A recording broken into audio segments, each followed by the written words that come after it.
Remember the iconic faces of In the Heat of the Night. It's been decades since the beloved crime drama first hit our screens, and the cast that once brought Sparta, Mississippi to life has gone through some incredible transformations. From breakout stars to seasoned veterans, where are they now in 2025? In this special Then and Now feature, we'll take you on a nostalgic journey, exploring how time has changed the stars we grew up watching. Some may surprise you, others may inspire you, but all of them left a lasting mark on television history. Carroll O'Connor, who portrayed Chief William O.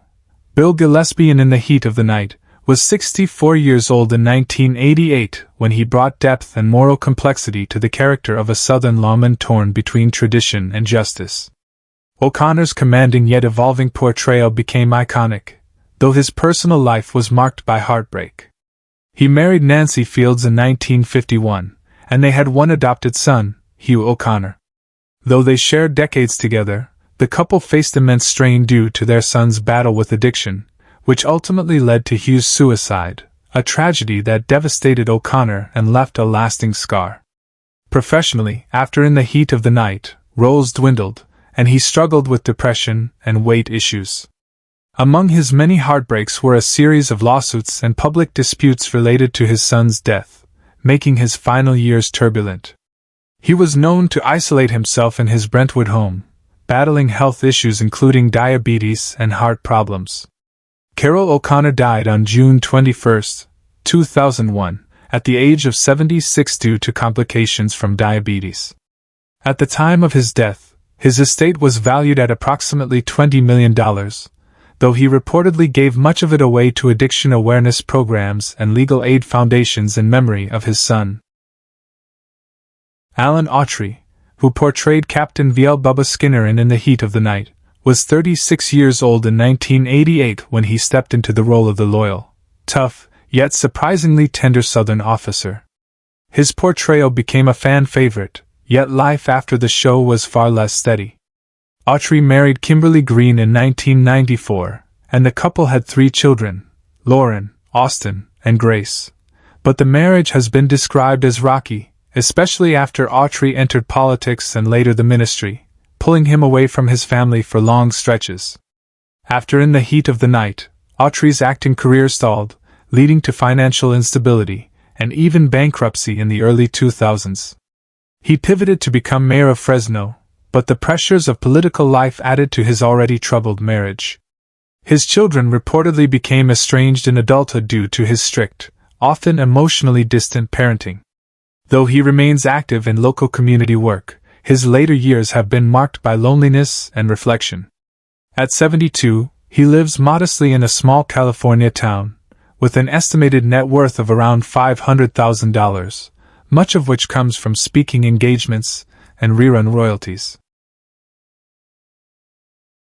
David Hart, who portrayed the affable and gentle Officer Parker Williams, was 34 in 1988 and brought warmth and comic relief to the otherwise tense drama.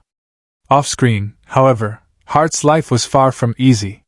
He married his high school sweetheart, Linda, and the two had 4 children, Jason, Meredith, Cole, and Hannah, but their marriage deteriorated due to Hart's prolonged absences and struggles with alcoholism. They divorced in the early 2000s, and Hart never remarried. Following the show's end, acting offers grew scarce, and he turned to working at local theaters and voice acting to support himself.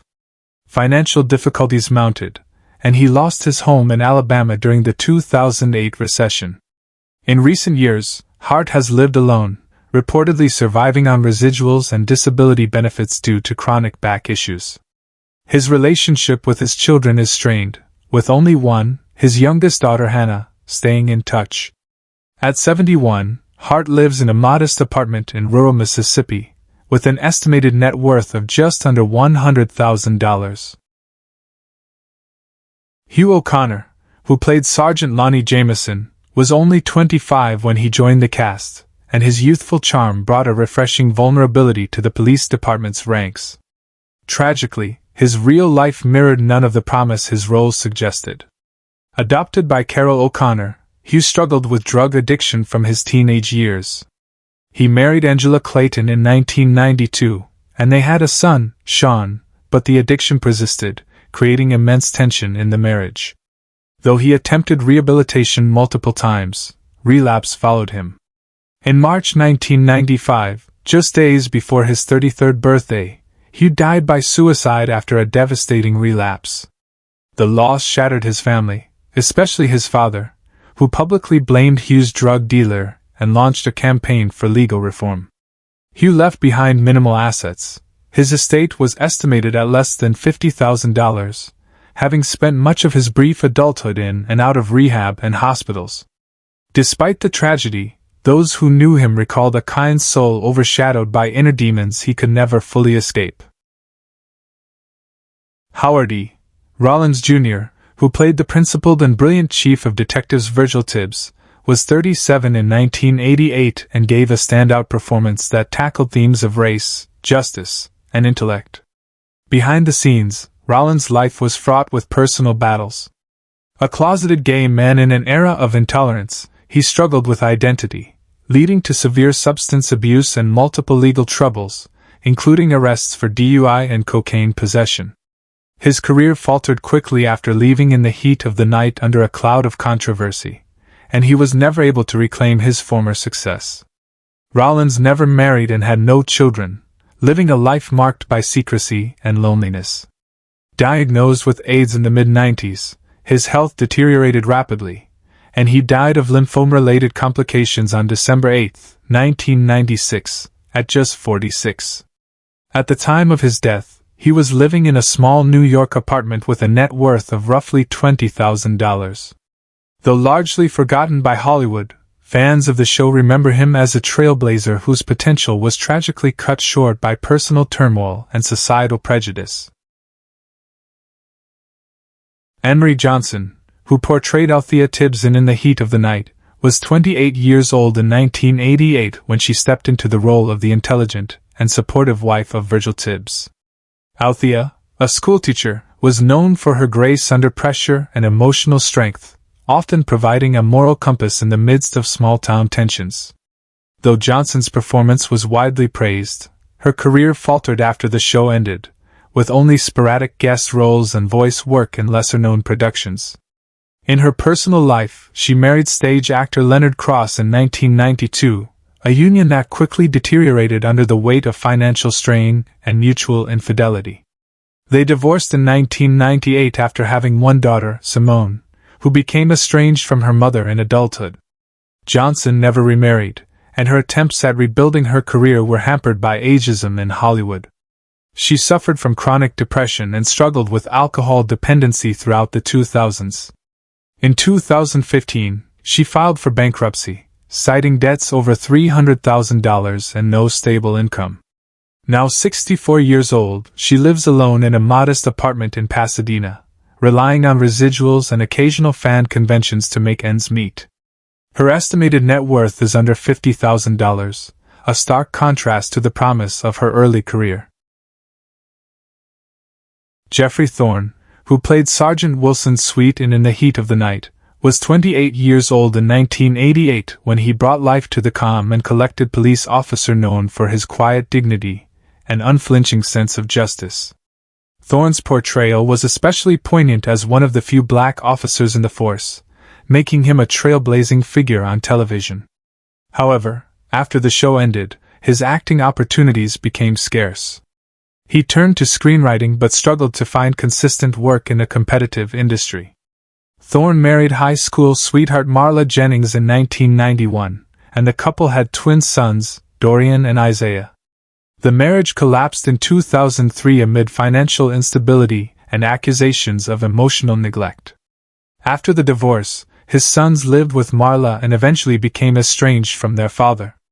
Thorne's descent into obscurity led to a period of homelessness between 2008 and 2010. Though he eventually found stability through ghostwriting gigs, the emotional toll of his losses haunted him. He now lives in a small rental in Atlanta, giving occasional lectures at film schools. At 65 years old, he is a recluse, rarely seen in public. His estimated net worth is approximately $75,000, with most earnings coming from uncredited writing projects and a few residuals from his acting days. Crystal Fox, who portrayed Officer Llewyn Corbin in the Heat of the Night, was only 25 years old in 1989 when she took on the role of the earnest and determined police officer making her way in a male-dominated profession. Her performance was heartfelt and strong, but after the show concluded, she found herself typecast and overlooked. She briefly found success in theater, but never gained the mainstream recognition many expected. Fox married jazz musician David Rowlands in 1994. They had one son, Elijah, and adopted a daughter, Zoe.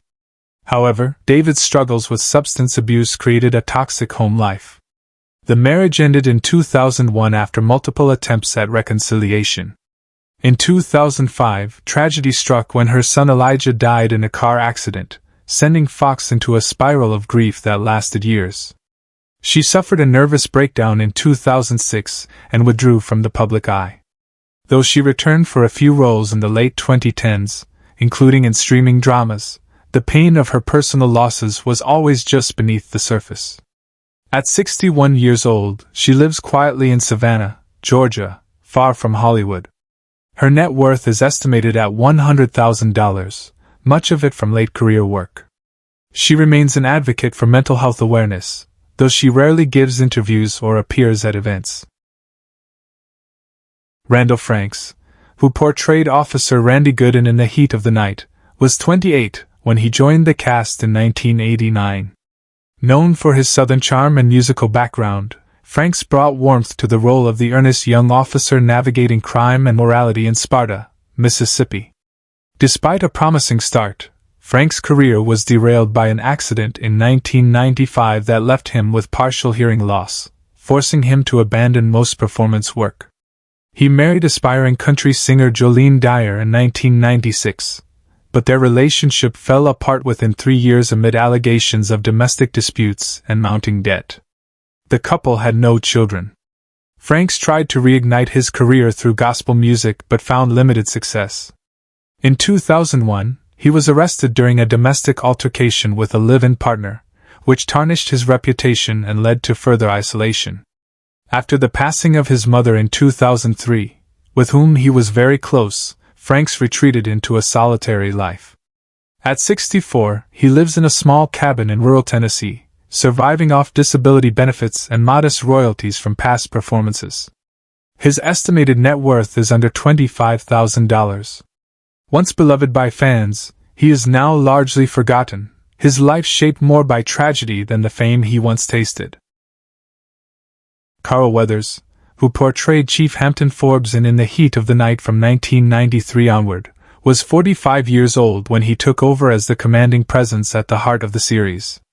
Known for his iconic roles in Rocky and Predator, Weathers brought both gravitas and emotional depth to the series' final seasons. Despite a storied career, Weathers struggled with maintaining long-term relationships. He married 3 times, first to Marianne Castle, then to Rona Unsell, and finally to producer Diane Mitchell. Each marriage ended in bitter divorce, often entangled with public disputes and legal battles over finances. He fathered 2 sons, Marcus and Julian, both of whom pursued careers outside of entertainment. Weathers was devastated by Julian's suicide in 2014, a tragedy that left him emotionally scarred and largely withdrawn from the public eye. After a brief return to the spotlight in The Mandalorian, he retired quietly. His final years were spent battling heart disease and depression. He passed away in January 2024 at the age of 76 from complications related to congestive heart failure. His estate was estimated to be worth $1.8 million, with the majority left to his surviving son and a mental health foundation created in Julian's honor. Tom Gossam Jr., who portrayed both Ted Marcus and Melvin Lemon in The Heat of the Night, was 35 when he brought to life characters marked by moral complexity and internal conflict. Known for his grounded performances, Gossam stood out for playing characters who often found themselves torn between duty and personal ethics. Despite this early promise, his post-series career never regained the momentum he had hoped for. His attempts to transition into leading roles failed, and he mostly worked behind the scenes as a script doctor and consultant. He married publicist Diane Waller in 1984, but their marriage was plagued by long separations and ended in a bitter divorce in 1998. They had one daughter, Alicia, who became estranged from him after moving abroad. Gossam struggled with depression, especially following the deaths of his parents and two close friends in quick succession. Financial mismanagement and failed investments drained much of his earnings, and he declared bankruptcy in 2006. Now 72 years old, he lives alone in a modest apartment in Birmingham, Alabama, supported by residual checks and a small pension. Once seen as a rising star, Gossam is now largely forgotten by the industry, with an estimated net worth of just $80,000 and a life marked by unrealized potential and personal sorrow. Lois Nettleton, who portrayed Joan St. John in the Heat of the Night, was 61 when she joined the series as a poised and intelligent city councilwoman who often clashed with the police department over social justice issues. Nettleton brought nuance and grace to the role, earning praise for her emotional depth. Though her career had seen steady success in earlier decades, it declined sharply after the show ended, with only minor guest roles and regional theater performances sustaining her. She married actor Jean-Pierre Aumont in 1963, but the marriage lasted only 5 years, ending in a quiet divorce. She never remarried and had no children, often lamenting that her devotion to acting had come at the expense of family. She faced significant loneliness in her later years and battled chronic health issues, including osteoporosis and depression. Her final years were marked by isolation, especially after suffering a stroke in 2006. She passed away in 2008 at the age of 80 due to lung cancer. Her estate was valued at approximately $350,000, much of which was left to a scholarship fund for aspiring actresses. Despite her private pain, she remained beloved by fans who remembered her strong, empathetic screen presence. Jen Harper, who portrayed Dr. Winona Day and Samantha in the 1990 seasons of In the Heat of the Night, was 32 when she joined the show as a brilliant yet emotionally guarded medical examiner. Her role added depth to the narrative, revealing the toll of working in a justice system rife with racial tension. Despite her breakout performance, Harper's career never took off as expected. Typecast and often overlooked, she moved into voiceover work and teaching drama to make ends meet. She married painter Lucas Niven in 1989, and the couple had 3 children, Jonas, Elise, and Mira. However, their marriage unraveled by the late 1990s due to Niven's struggles with alcoholism and infidelity. After a drawn-out custody battle, Harper raised the children alone. She endured several breakdowns and was hospitalized briefly in 2005 for exhaustion. Her finances suffered during this period, and she sold her family home to pay medical and legal bills. Now 66, she lives quietly in a small town in Georgia, teaching part-time at a community college. She remains estranged from her eldest son and lives on a modest income. Her net worth is estimated at $65,000, a stark contrast to the promise that once surrounded her name. Rugg Williams, who portrayed Eugene Glendon in the 1990 episodes of In the Heat of the Night, was only 26 when he took on the role of a passionate young officer eager to prove himself in a deeply segregated system. Though he brought raw energy and vulnerability to the character, Williams' future in Hollywood unraveled quickly. He faced typecasting and racial stereotyping that limited his roles, eventually forcing him into freelance directing and independent projects that never garnered attention. He married singer Rhea Torres in 1993, and the pair had twin sons, Malik and Zion. The marriage dissolved in 2001 after years of financial instability and allegations of infidelity on both sides. One of his sons was later arrested for drug possession, a scandal that deeply affected Williams' public image and mental health. He battled with alcohol dependency and lived out of motels during a particularly low point in 2010. Though now sober and 60 years old, Williams lives on government assistance and occasionally teaches acting workshops in Los Angeles. His estimated net worth is under $30,000, a harsh reflection of a career that once brimmed with hope and possibility. Which character from In the Heat of the Night is your favorite? How do you feel knowing that some of the cast members have passed away? We'd love to hear your thoughts in the comments. If you enjoy this kind of content, be sure to like the video, subscribe to the channel, and turn on notifications so you never miss an update. Thanks for your support.